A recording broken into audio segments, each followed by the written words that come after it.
Waldorf University is committed to providing high-quality, affordable education in a flexible online format so that you can reach your higher education goals on your schedule.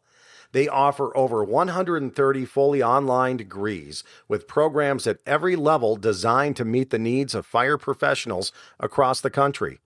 The fire science alumni include all ranks of fire and municipality leadership who value Waldorf not only because of the excellent education they received, but because of the community they build around their values and focus on community risk reduction. Waldorf University is more than just a college, it's a community. Their mission is to educate the whole student, and by keeping you, the student, as their focus, they're able to help you succeed personally, professionally, and academically. Blue Card users receive a 10% discount on tuition and credits toward their degree. For more information, go to waldorf.edu/LP/blue-card for more information or check out the show notes for the link. Ignite your future today and start your higher education journey with Waldorf University.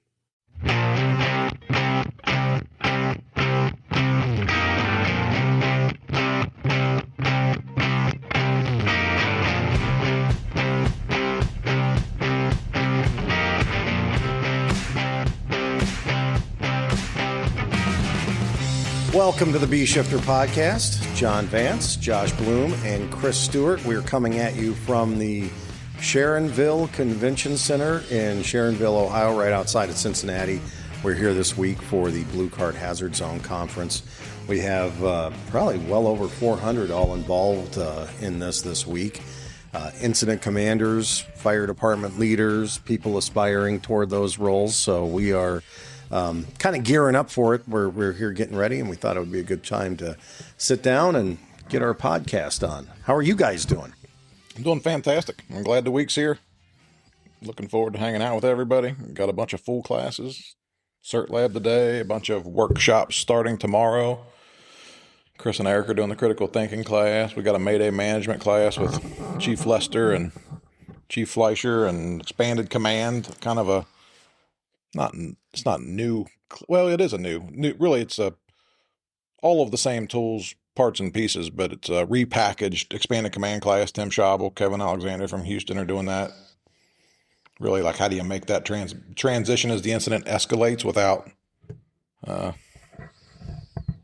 overdoing it or overcomplicating it? Just using the same system we really use for everything else, just adding a few layers to it. So, looking forward to that, and then the general session Thursday and Friday with Dan from FSRI. We're looking forward to that, especially with the summit wrapping up last week and some of the stuff hopefully he talks about this week with that. Captain Cirillo, now retired Captain Cirillo. He does have a retirement beard. Yeah, from FDNY, talking about what he does so well with the wind-driven fires and so on. He's going to spend a little time with us, but he's got to get out of here to get back to the New York High Rise Conference. I think starts Thursday or Friday. So, but he still was able to make it join us. Yeah, so all good. Good. It's all coming together. And what are you doing here, Chris? What are your classes this First time? and foremost, I'm here to feel the buzz. Well, there is a buzz. Yeah, there is a buzz certainly moving around the convention center here at Sharonville. Yeah, Josh said Eric and I are teaching the strategic decision-making, critical thinking workshop the next 2 days, Tuesday and Wednesday.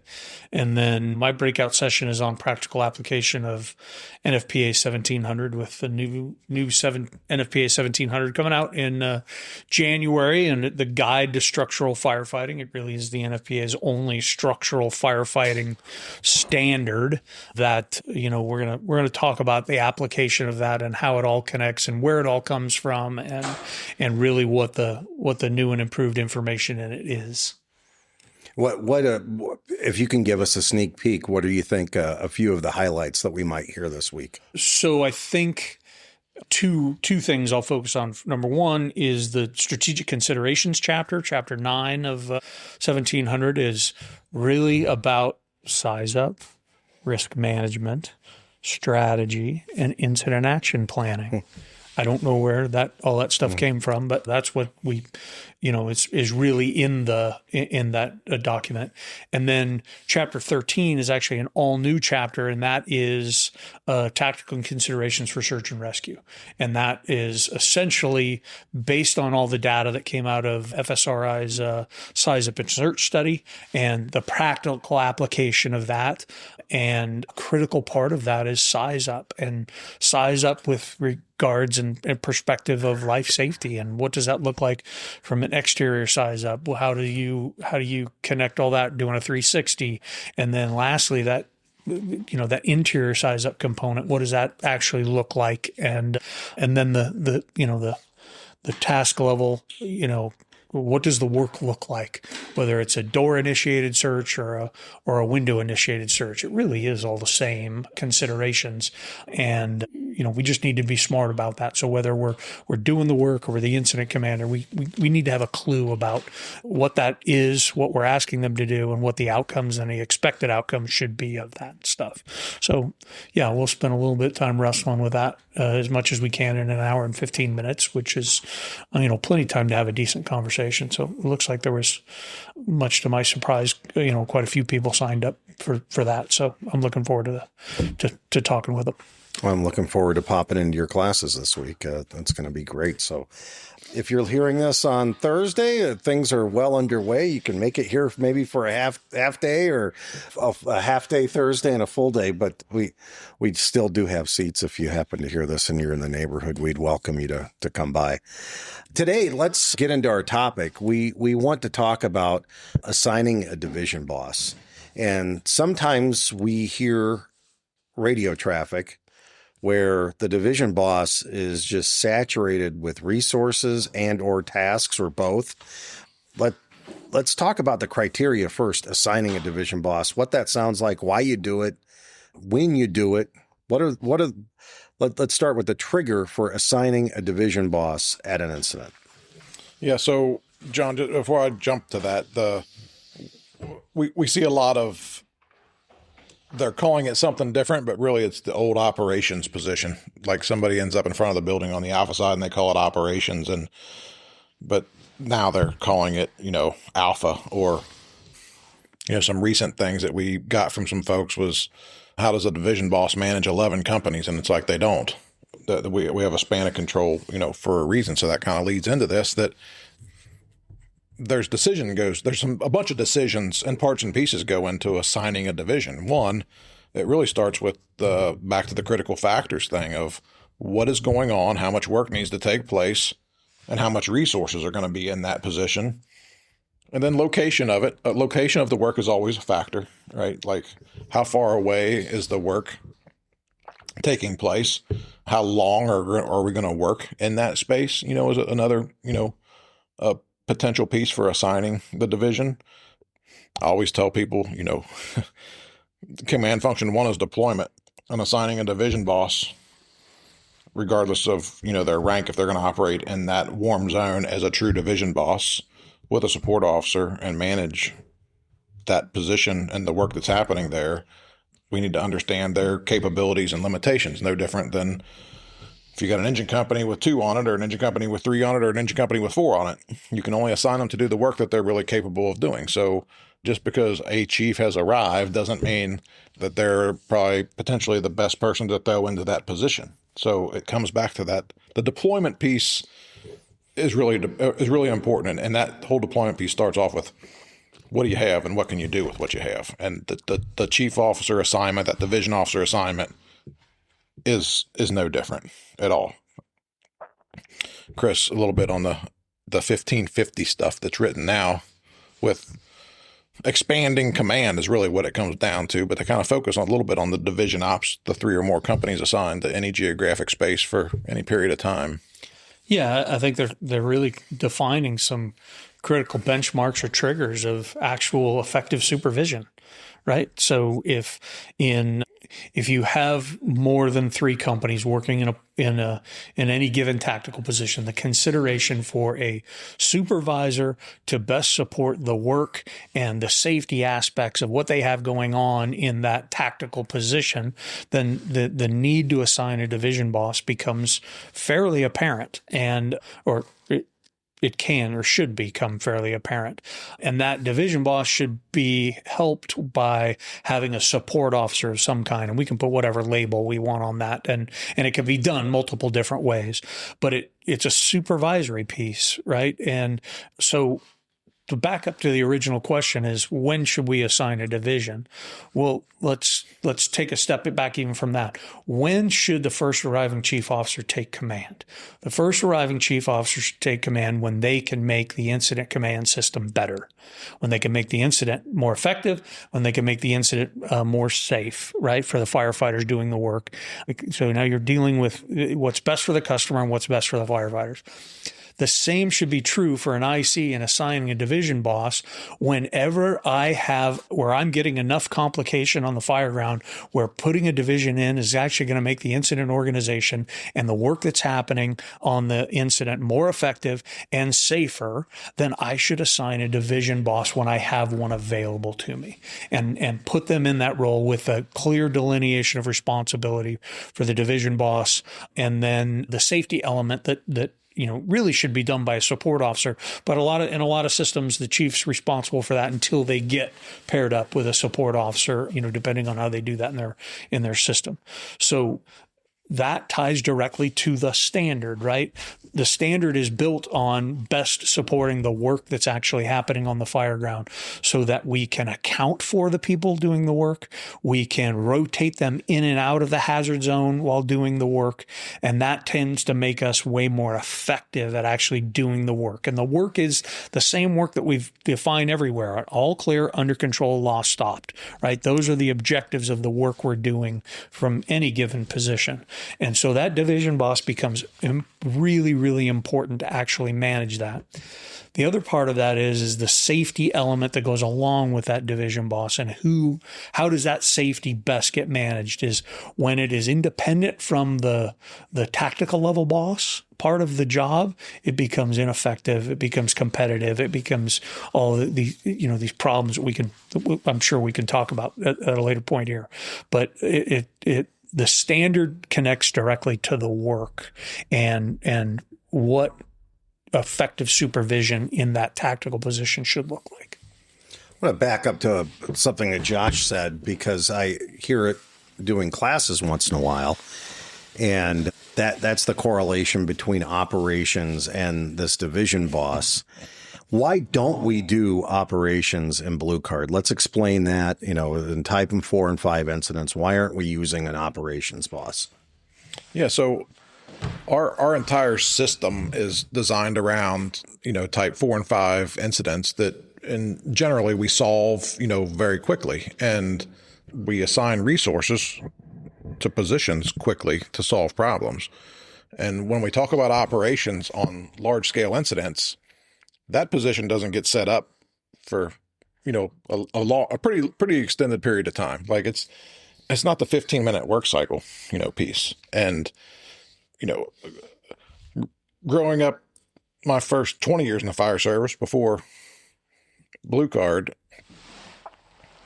operations happened all the time. And really it was on a house fire, they would call it operations, but really the person was alpha. They weren't filling out all those job roles and responsibilities. They just called them operations. And really they weren't operations because there was work happening in other geographic areas.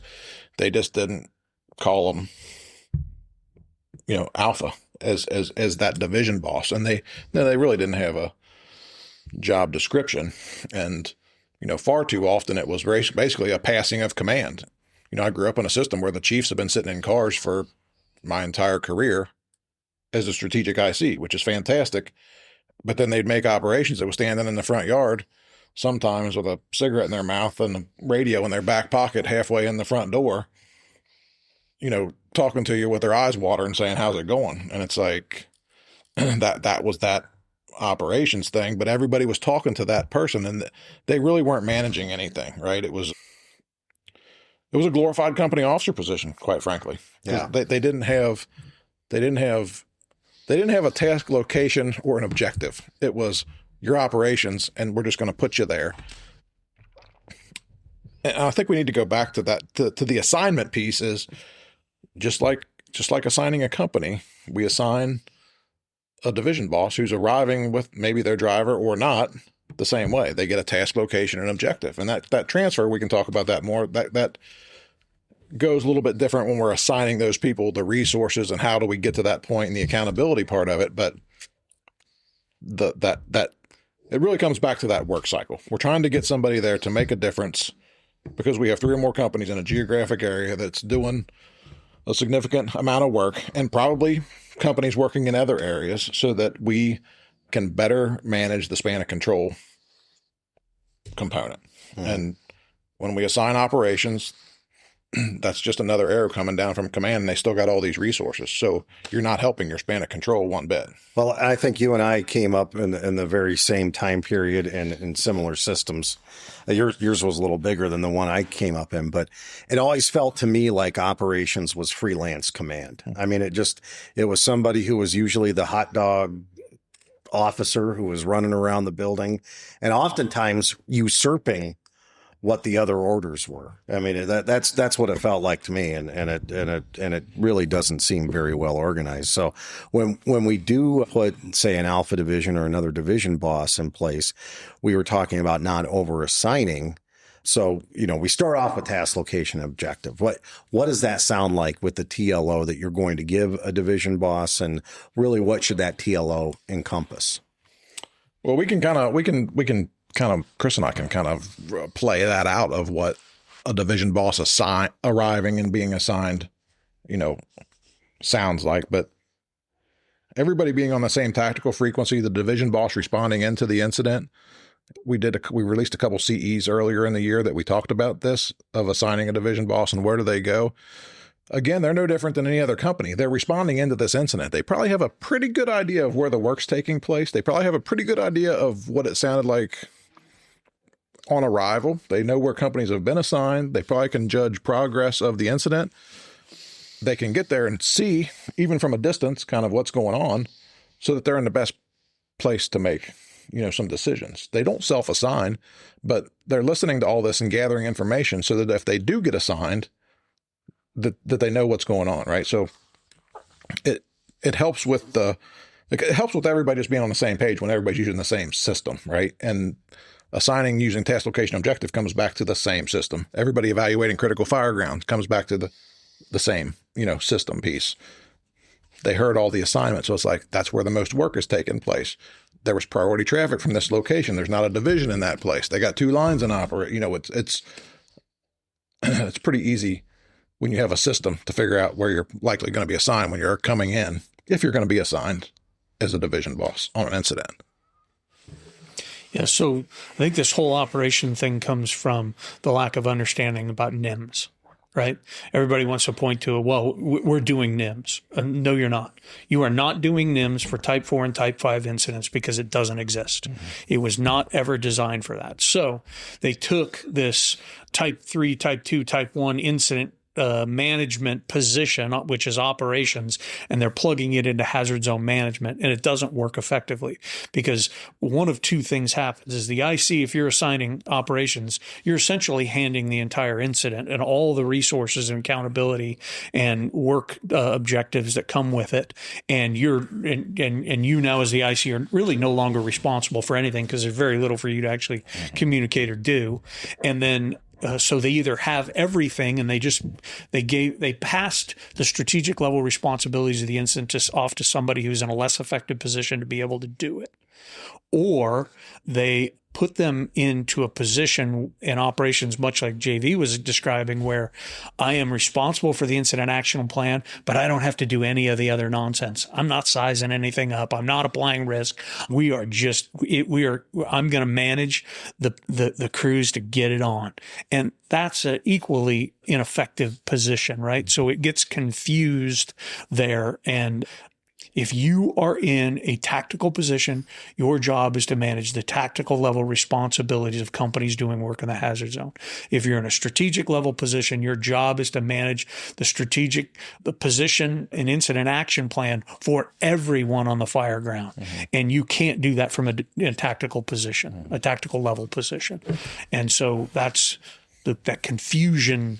That's where I think it's been created from and perpetuated and it's, well, this is just the way we've done it. Well, it's not working. Mm-hmm. It's not working as effectively, I think, as you would like. Mm-hmm. And if you continue to do it that way, that there will be gaps in your ability to actually manage the fire ground. Yeah. And I think just to take what Chris was saying one step further with going the other direction with the strategic level and tactical level, just so to clarify for everybody, the tactical level boss works in the warm zone, sometimes in the cold zone even, but they do not work in the hot zone inside of the IDLH. And we hear that a lot too, right? That a lot of organizations that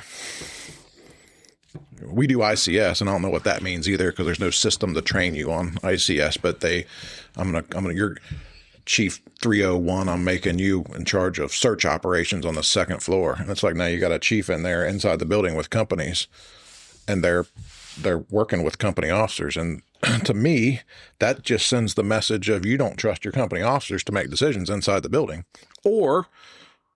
and maybe both, you don't trust yourself to let them work because maybe you're not comfortable in the position that you're in. So, that we're talking about division operations. Well, division operations, there's a lot of latitude there, but it's inside of this box. You're in the warm zone. You're not in the hot zone. It doesn't mean you can't peek your head in there. It doesn't mean you can't take catch up what's going on for a minute, whatever, but you don't continue to work in that area because then you can't do your job inside of the IDLH. You're no better than they are. And we hear that a lot. Like 301's now Division 1. And the next thing you know, they're on a mask inside of a building giving all these reports, and they all want to talk about the radio and all this talking on the radio. And every time I hear that, there is no more talking on the radio than that because I don't know if they need to hear themselves talk or what, but it's 301, I got truck 7, engine 11, and engine 9. We're making good progress. We're this, that, and that. It's like, nobody cares, dude. And you shouldn't be in there anyway. If the companies had something to say, they would say something, right? But all of that comes back to there's no system and there's no training that goes with it. So it's just what we've always done. And then they hang their hat back on it. It's just ICS. And it's like, well, okay, what is that? I don't understand. What is there an answer to what is ICS? Well, it's one of two things. It's either fireground command, that was written in 1985 from Alan Bernasini, or it's what became NIMS. And NIMS has nothing to do with the hazard zone. Mm-hmm. And whether it's one-eyed NIMS, two-eyed NIMS, fire scope, any of that other stuff, it did not deal with that. It was how they dealt with large-scale, complex, multi-operational period incidents. It wasn't work rest cycles. It wasn't accountability. It was not, how do I develop an incident action plan at the tactical level for me and the crews that we're working on? If you're trying to do that from a position inside the hazard zone, your ability to do accountability, your ability to develop an incident action plan in an environment where you can't see what anybody has going on or what the bigger picture actually is, it doesn't work. It absolutely doesn't work. So I think that ICS thing, it's become a, there's a term we use in our strategic decision making class, the illusion of explanatory depth. We tend to think we know more about things than we actually do. And then when you stop and you look back and really investigate and define what it actually is, we figure out is, holy shit, I really had no clue what this actually was. And when you have that illusion, it tends to form really, really strong biased perspectives on how we do it. And those biases can be really extreme. And so there's no doubt in my mind that there's a lot of this illusion going on with what incident command is, because I've just heard these terms, so I just start throwing them around. I have no clue what they actually mean until you actually start talking to people who really know what incident command actually looks like, what NIMS actually looks like. It matters, by the way, and what hazard zone management incident command and for type 4, type 5 incidents really looks like. And this is a much simpler version than any of those. It's not a 2-week class to learn it. We're not filling out forms other than if you're IC number 2 and you're tracking companies on your tactical worksheet. But everything else is really on the fly, 10, 15-minute work periods and much different. And, shame on me for ever reading comments on social media. We've talked about that before, but I saw one this week. It's like, why do we need blue card? We already have NIMS. And I didn't answer the person, but it was like, because NIMS isn't intended for the kind of work that we do every day. It really isn't. I mean, it's that escalating incident. That's a tantamount to writing on the internet. I have no idea what I'm talking about, and I'm going to prove it. Yeah. So wait, I just don't answer that. Yeah. So let's get back to the advantages of putting, and then we'll get to the limitations. Let's talk advantage of having a division boss and why we do it, and then what some of those limitations are. So let's start with the advantage.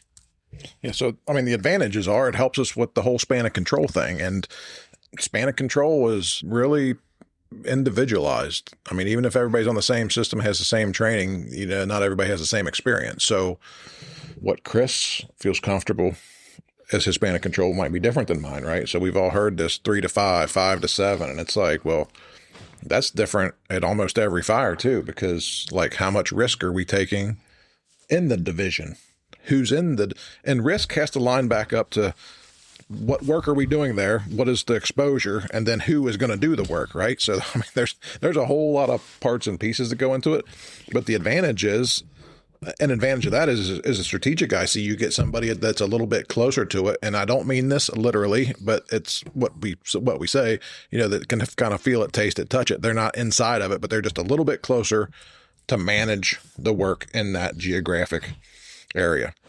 And it lets the strategic IC then do their job, because everybody has a job list of things they need to do. Well, it's really hard to do my job, your job, and his job, right?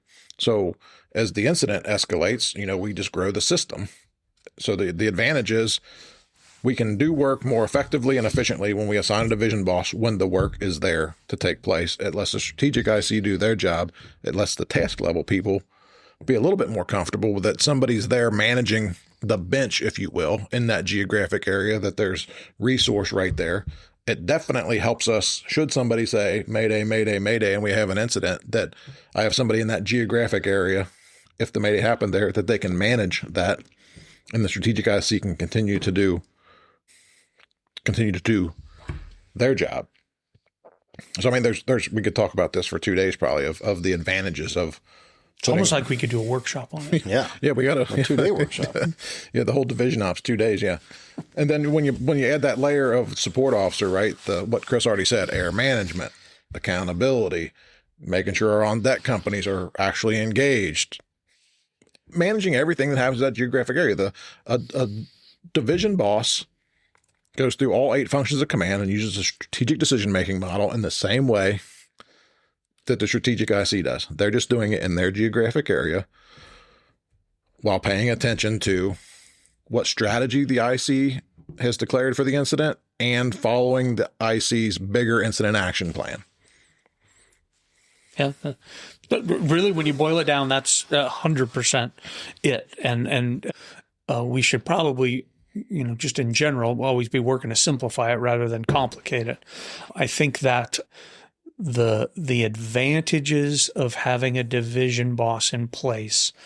Well, let me say this. I can honestly and truly say that well over 95% of the residential single family, 2-family homes that fires that I ran in my entire career as a firefighter, as a captain, and as a chief officer, we did not put any division bosses or sector bosses in the Phoenix system into place.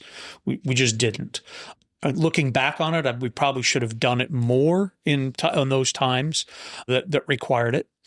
So a lot of times I see focus from blue card especially newer blue card agencies, of trying to utilize it as much as they can. And that's great. And trying to utilize it on single family homes and utilize it in less complicated incidents. And it can work, but it isn't always necessary when we've put it in. Well, but I'm going to come back to that. Where I see division bosses as the absolute dire strength of division bosses in places where there are multiple tactical positions, where we're entering a building or entering the hazard zone from 2 or 3 different spots. We're trying to coordinate work happening either inside the hazard zone or even on a defensive fire where we have very clear geographical positions that we're trying to protect exposures from those positions. That's where it becomes effective, or super effective, because you can have 6, 7, 8. I've had as many 12 companies assigned to me in a division on a defensive fire. And that is a way different environment than people being in the hazard zone. So then the IC now only has to talk to 2 or 3 divisions, and you can manage a huge amount of resources in actually working inside those divisions.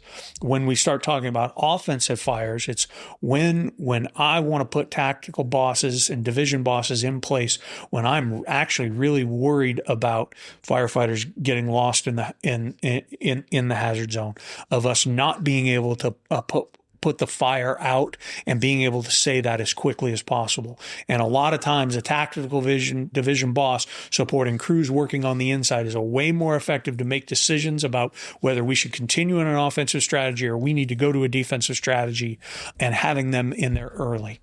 The last part of this, I'll say, in the strength is when you have the 2 most important critical transmissions that you can have on the fireground. Priority traffic, we have victims, and Mayday, Mayday, Mayday. Is having a division boss in place, and either one of those, and I'll talk about them separately. So when you have victims, now you have somebody on the outside that can coordinate. All right, victims are coming out. Who else is going to continue the work if we haven't completed the searches yet? Because if we find one, it's likely that we find more. And then how are we going to take care of those victims on the outside with treatment, transportation, and all that? And then how do I get people back to work that are actually ready to go back to work? They're not going back in with a half a bottle. They're not, putting themselves in a bad position because they're amped up because they want to keep searching. So a tactical level boss there. And then on Mayday, Mayday, Mayday, that tactical level boss, that division boss, becomes a linchpin of managing that Mayday and managing the effectiveness of the response to the Mayday, both inside the hazard zone and outside the hazard zone. What additional resources do we need there? And how do I best control the people going into the hazard zone from outside of the hazard zone, so I have the best accountability and the best possibility of impacting a legitimate removal of a downed firefighter inside there, and minimize the amount of extracurricular Maydays that we're going to have because of our operations. So that division, the strengths line up there, and we have real world experience talking about the successes and failures, because this system was built on the failures at big incidents like Southwest Supermarket, and that's why we know it works. And now we have the laundry list of successful incidents where we employed that position. So yeah, that's where I see the strengths of this. And we know of incidents where that division boss becomes a gatekeeper and stops people from going in to a situation that we've already lost firefighters, and it's been documented that those division bosses have saved lives of firefighters by keeping them from, at the time it seemed like, well, they're stopping the rescue. Well, there was nobody to rescue and the building was gone. But in the heat of the moment and the emotions running high, people will still get into those situations. I don't like the term designated adult, although we use that with the division boss. What does that mean to us when we say designated adult, especially in those circumstances where they're stopping people from going in, or they're making sure they actually have a TLO before they pass the threshold? It's the process. It's that thinking process is what it is. So I want every fire truck to pull up with a bunch of firemen. They're thinking that want to do work and want to do as much work as they can possibly do. With that said, their focus is on the work, which is good, but they don't always see firemen and company officers at the task level we don't always train them, I don't think, to make decisions, which is why the critical thinking class is so powerful, because people leave that. I've seen 30-year people that work at very large, very busy fire departments leave that, and they're like, this changed my mindset at the next fire. I'm not just going to run through the front door like I always have.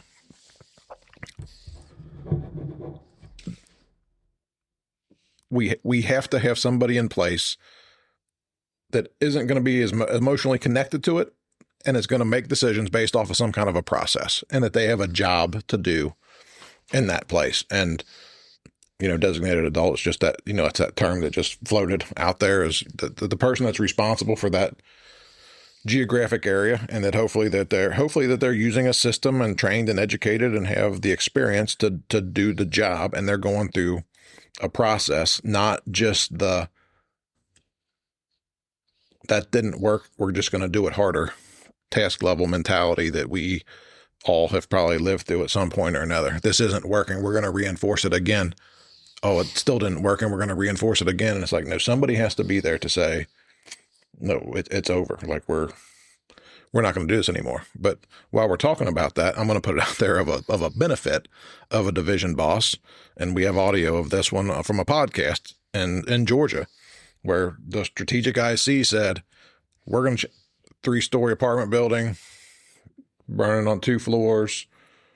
It was still pretty early on in an incident. They did not have all clears. The strategic IC wasn't feeling good about conditions they were seeing and some of the reports, but there was a division boss in place, and the division boss had the information and said, if you'll just give me a couple minutes. I have companies in place on the 2nd floor. I just want to get an all clear of that. That's the last place.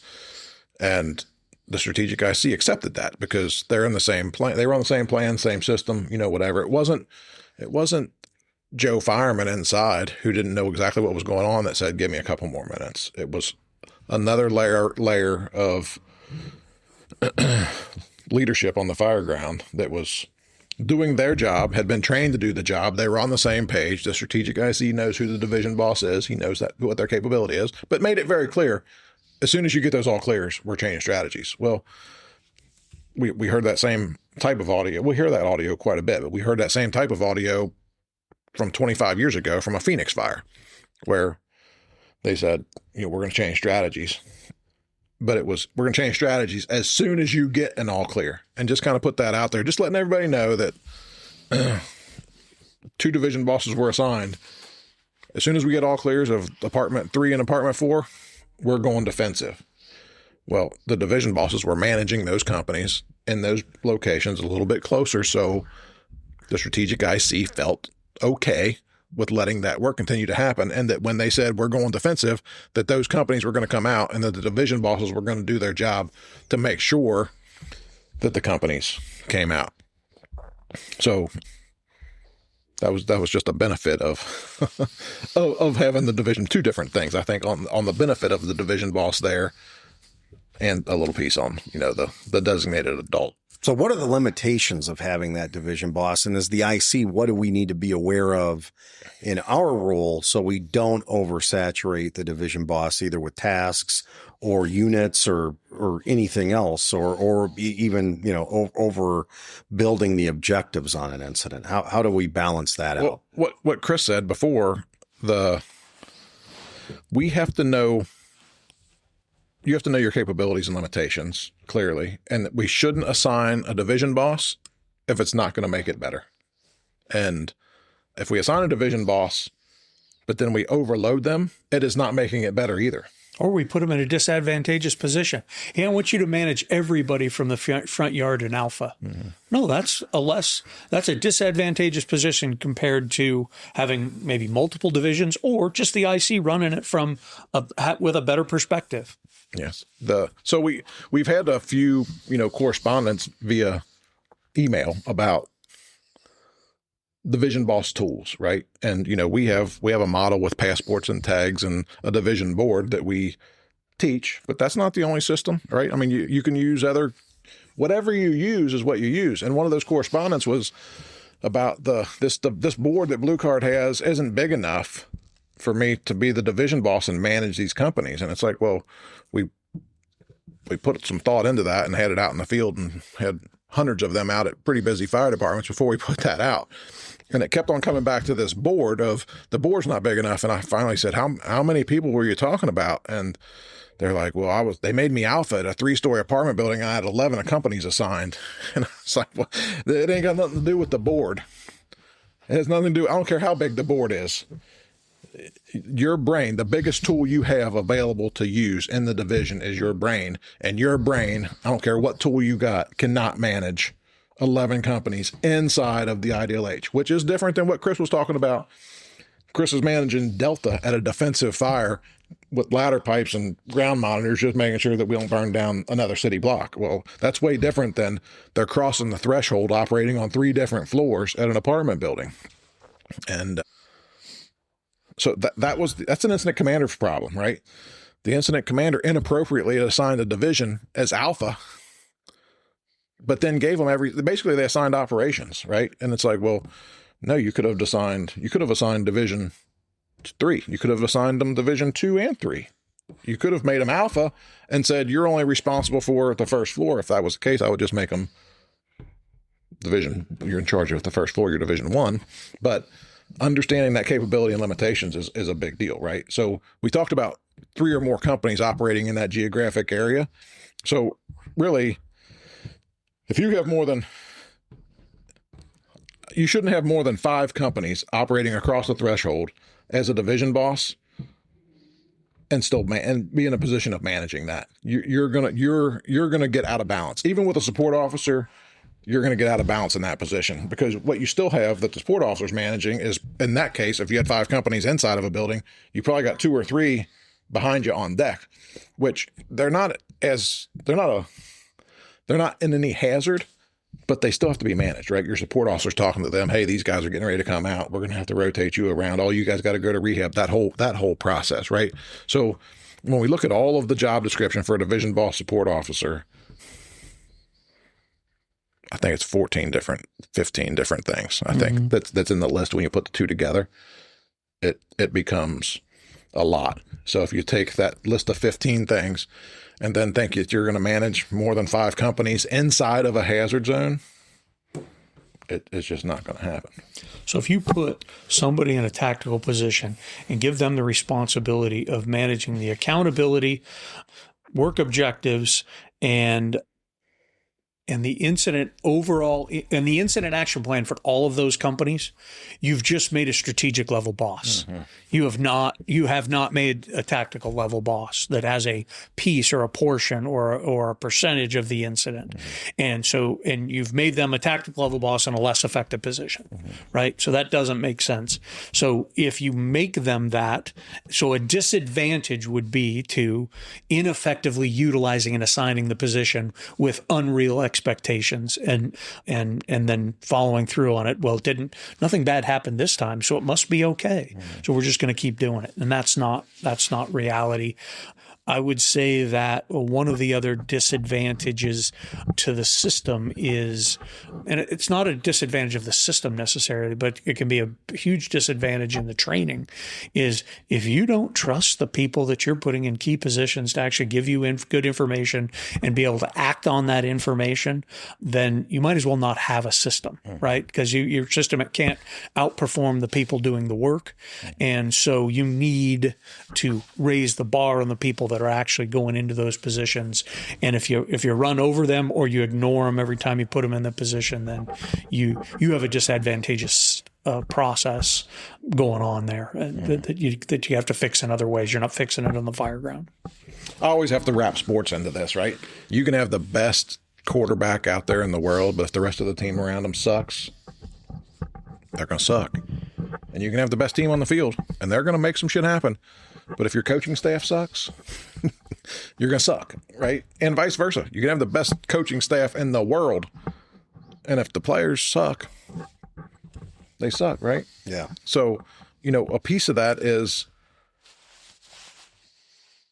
what our duty is as bosses, as chiefs, instructors, officers, is to make sure that they can do their job, right? That we can't complain about them and throw them under the bus. And we hear this all the time. Chris and I have done a few classes this year, and then ran into some other people, and one of it, we just don't. I got to be right there. I don't trust my company officers, and it's like, well, why not? And it really all circles back to a training issue of not getting them up to the point where you really need them to be. Well, Chris said it. You still can't outperform that. When they cross that threshold, they're going to be making decisions inside. You're not there to help them. So you have to train them to do the job, and everybody has to be in the system. So you have to know and understand what to train them on, right? Well, yeah, you have to have a standard document to have any kind of training system, right? I mean, that's and training has to be, if they're a company officer, they have to be trained on decision making, not just glorified firemen. They're there because they were the best guy that can stretch a hand line and search or get dressed or force a door or whatever. It's like they promoted out of that spot. They're there to be the boss. And a lot of organizations with staffing, they have to help, but they're there to make decisions. And if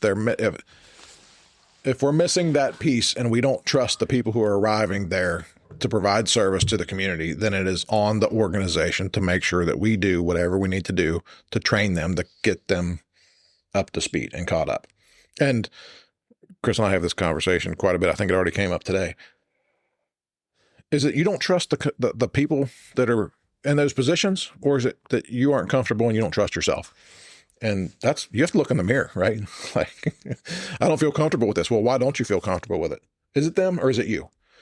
And all of it is potentially a training component piece, right? Like, you don't have to do the work harder.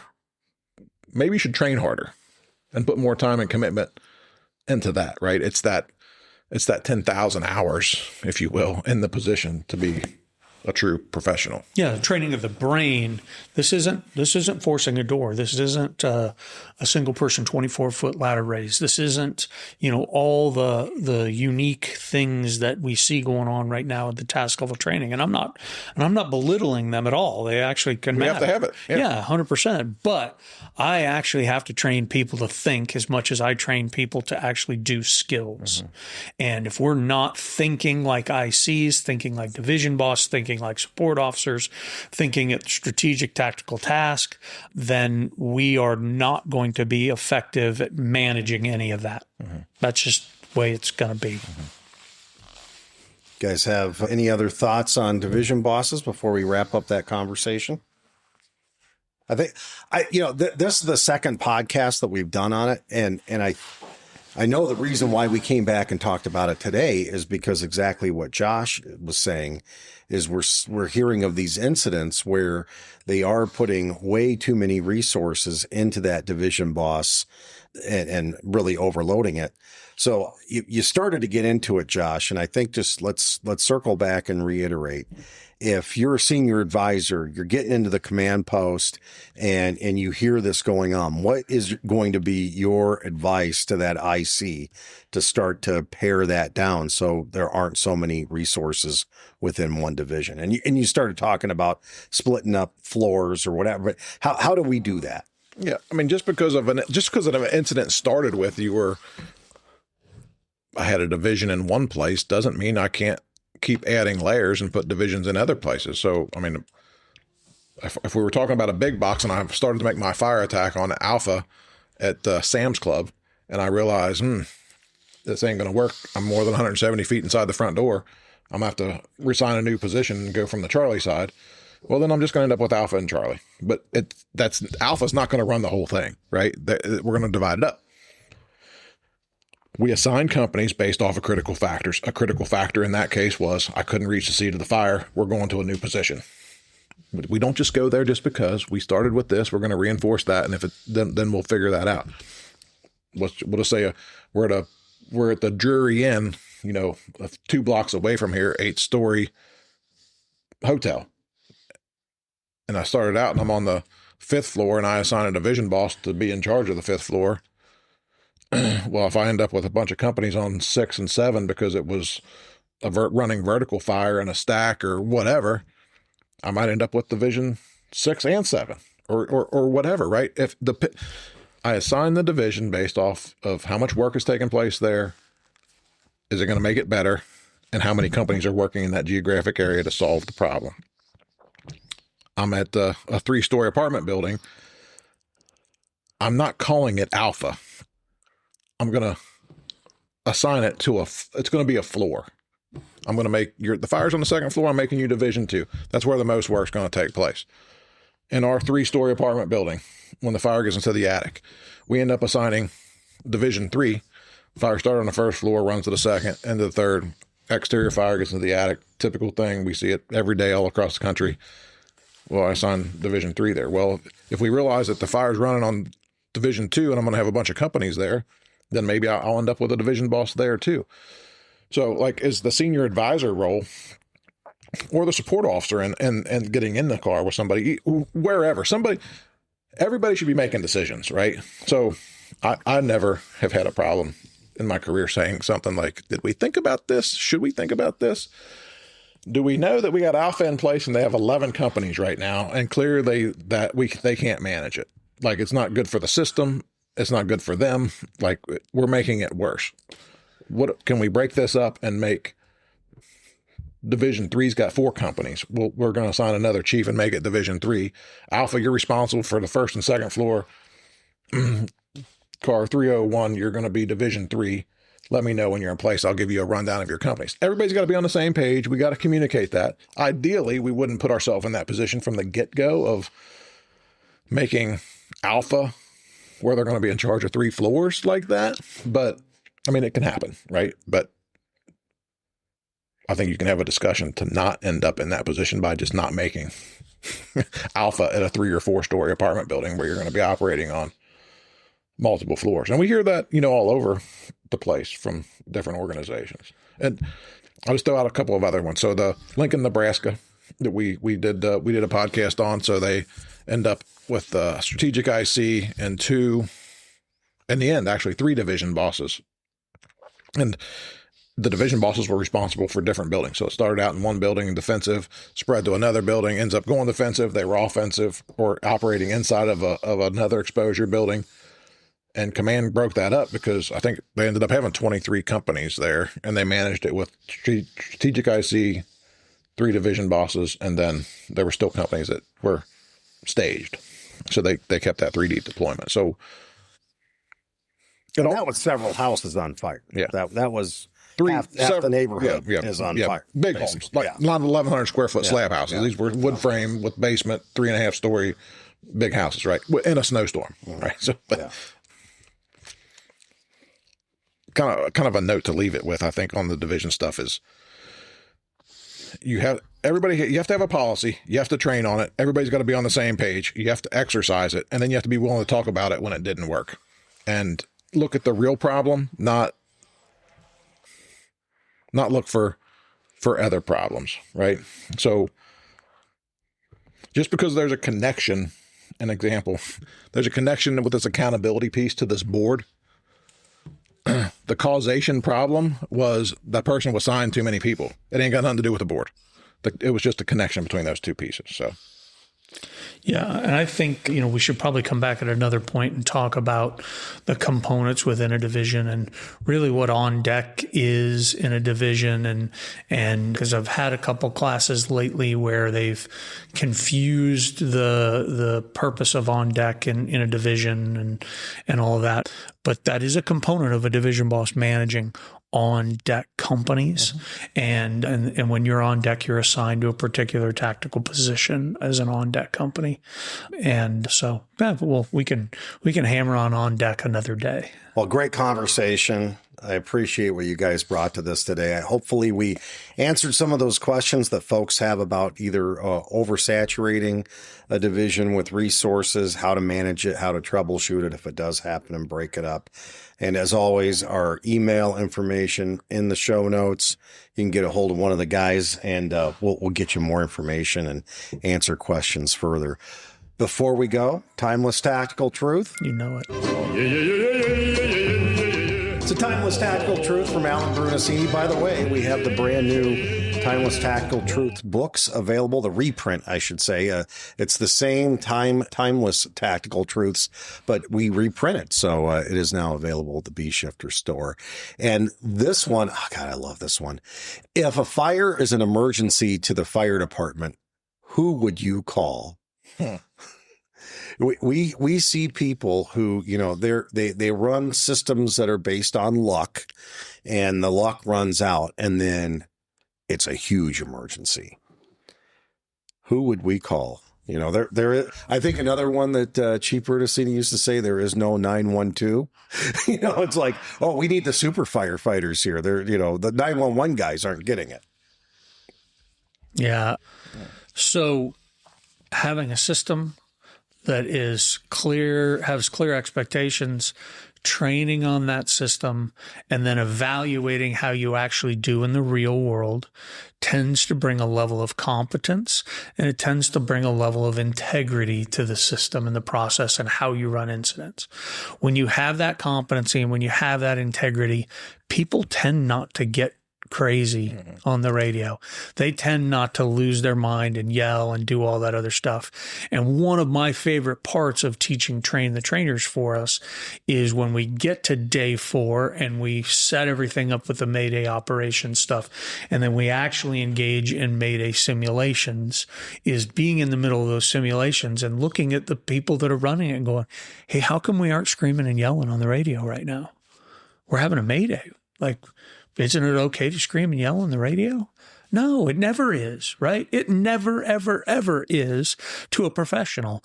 And so when you are practiced and you have a system and a process and you're comfortable and you exercise it and you do all the right things, the doing everything right before something goes wrong pieces, then you tend to have people that perform that way. And regardless of what is happening in the hazard zone, is they appear as if their heart rate is barely above 60, and that's a fantastic way. And it's not a lack of care, and it's not I don't give a shit, and it's not any of that. It's actually the professionalism, allowing people to do the things they need to, communicating effectively, and then dealing with problems when they arise, utilizing the same system. Yeah, so we're professionals, right? Whether you're paid or not paid, it doesn't matter. We're professional. We got the classification of professionals to provide that service, and it just, the thing that comes to my mind, and has for a long time, but now with the ARF module, is we've listened to, we share quite a bit of audio from inbound aircraft emergencies of any sort, and you don't have to look far to find audio pretty regularly of different kinds of inbound, air traffic emergencies. And it's like the door just blew off of a 737, and it sounded like they were sitting at the coffee shop having coffee in the morning and went through the process. And the value of the air traffic controller and our world dispatcher, engaging with them and just being on the same page, how they talk to each other, how they follow the order model, that communications piece back and forth. It just paints that picture and confirms what Chris said of committing to the 10,000 hours, having a system that everybody is on the same page. And if this, then that. It's in our system, the if this, then that is the decision-making piece. Like, we don't have the one-stop shop answer, but we have the, if you have this, then we should probably do that. But if you have this, then we're going to probably do that. And it comes back to decision-making. And we can throw out our lead instructor, Steve Lester, on the 3 C's, right? That's a big deal. I love listening to the Cobb County audio of those chiefs, because it's like, is that real or is that fake? Because there is zero emotion in the fires. I mean, we've had no less than 18 or 20 fires from Cobb County that we've had on the podcast. And, a lot of that comes back to, a majority of it comes back to their training and focus on, no, we're professionals, this is our job, and that they're all on the same page in the same system.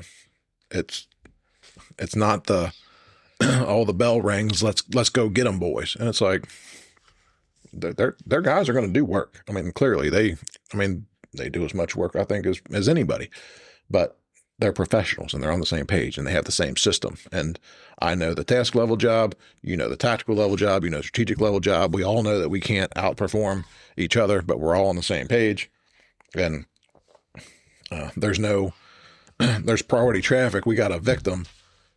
And it's like, that's clear, Engine 7. You got a victim. Are you coming out the front door? Yeah, we're coming out the alpha side. We need an ambulance. And we're going to need the cyano kit. And it's like, they get to that because of the training, the expectation and the training and the reinforcement. It's not a one and done thing. It's not, I sent you this class, whatever. But it's also because of something Chris identified a little bit. The task level guys are going to get the task level work done. And the tactical level guys are going to get the tactical level work done. And the strategic level guys are going to do the strategic level. And they don't really get in each other's way. They work as a system and have a plan. And they're ready for that next transmission, as we should always be, to be Mayday, Mayday, Mayday. We should do everything we can to prevent it. But on the person that's having their worst day in the world, if the IC gets amped up, you can forget it. And you just go out there and look for audio of the Mayday incidents where the IC starts screaming on the radio, and it just makes it all worse. Great discussion, as always.